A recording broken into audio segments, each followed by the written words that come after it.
Imagine yourself participating in the following scenarios: a family barbecue, a week-long vacation on the beaches of Hawaii, and pulling weeds or mowing the lawn.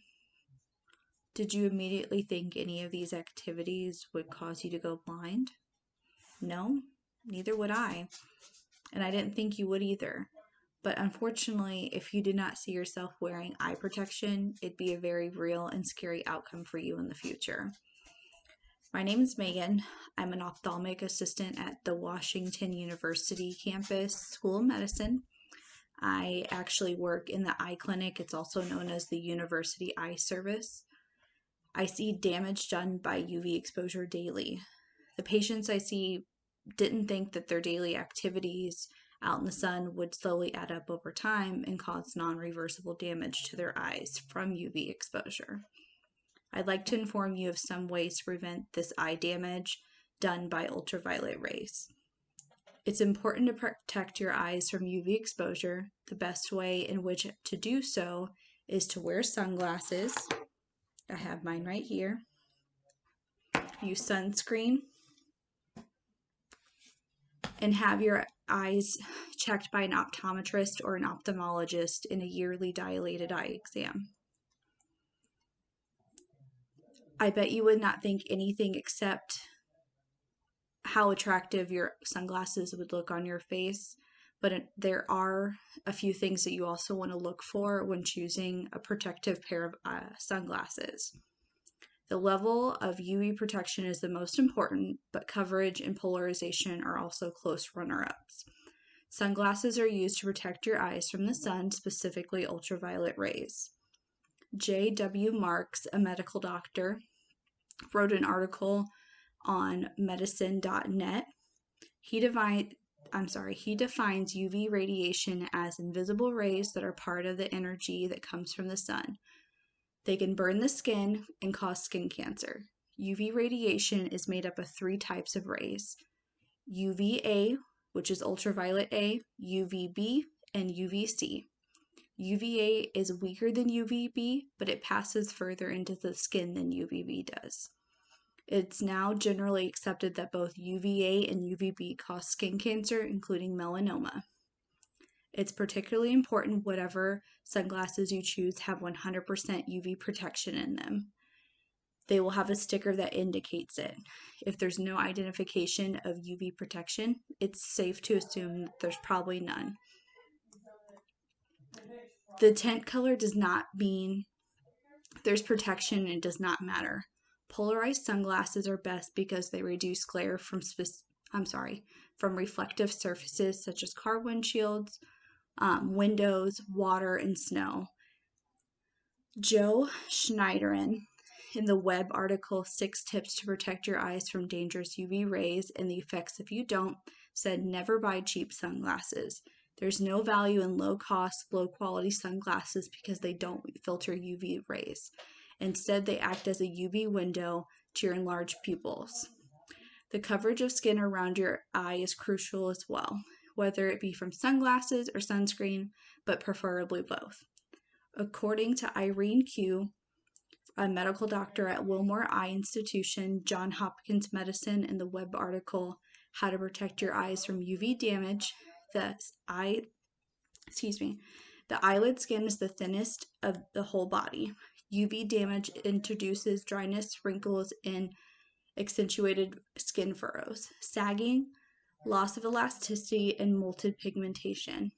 UV light is associated with skin cancers, including squamous cell carcinomas, basal cell carcinomas, cutaneous melanoma. Squamous cell carcinoma can occur not just on the skin, but on the conjunctiva, which is going to be right around this part here. This is your sclera, but it also meets with the conjunctiva, and it invades the cornea, which you can't really see here because there's nothing there, but normally there's a clear dome that covers your iris and pupil called the cornea, and inside the eye here. Some cases necessary that they remove the entire eye. Sunscreen helps protect the very delicate skin around your eye. The American Academy of Dermatology recommends that a broad spectrum sunscreen with SPF 30 or higher and water resistant of 40 or 80 minutes. The term broad spectrum means it blocks UVA and UVB rays. SPF stands for sun protection factor. It tells you how many minutes it would take the sun to burn your skin.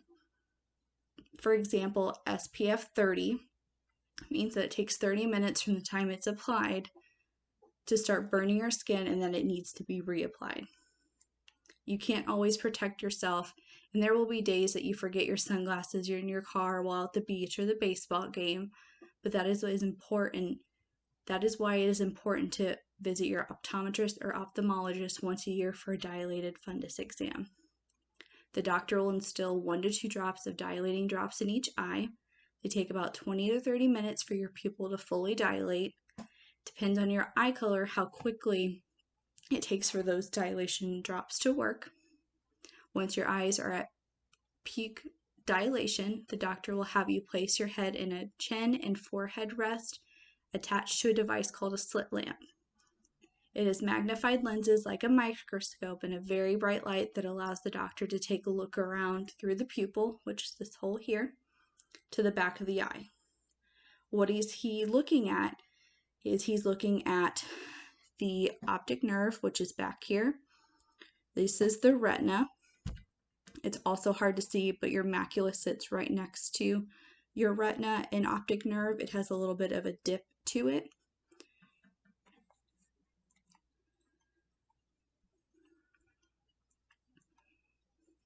David Turbot, in the medical article The Sun, UV Light and Your Eyes, stated too much exposure to UV light raises your risk of eye diseases and other problems. There are a few of eye conditions that can be avoided by wearing sunglasses, such as growth on the eyes, snow blindness, which is where you kind of see those bright lights after looking at the sun or something bright, cataracts. And the best way to describe a cataract is back here, there's a lens that sits here. Normally, it's completely clear like this, and it sits right back here.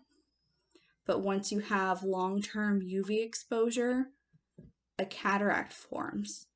And it's very, very clouded. It's almost like if you're looking through a very dirty windshield that hasn't been cleaned in a very long time. It makes it nearly impossible to see through, and everything's just very blurry and dull. And eye cancer that can take years to develop. Each time you bask in the sun without eye protection, you increase your risk of the serious disease. Now let us reimagine ourselves back to the scenarios I mentioned in the beginning. The family barbecue, the week-long vacation on the beaches of Hawaii, pulling weeds or mowing the lawn. I bet you see yourself now protected from sun with sunglasses and sunscreen. Also, I really hope I reminded a few of you to schedule your annual dilated exam with your local eye care provider. I appreciate your time, and I hope you all enjoyed this talk. Thank you.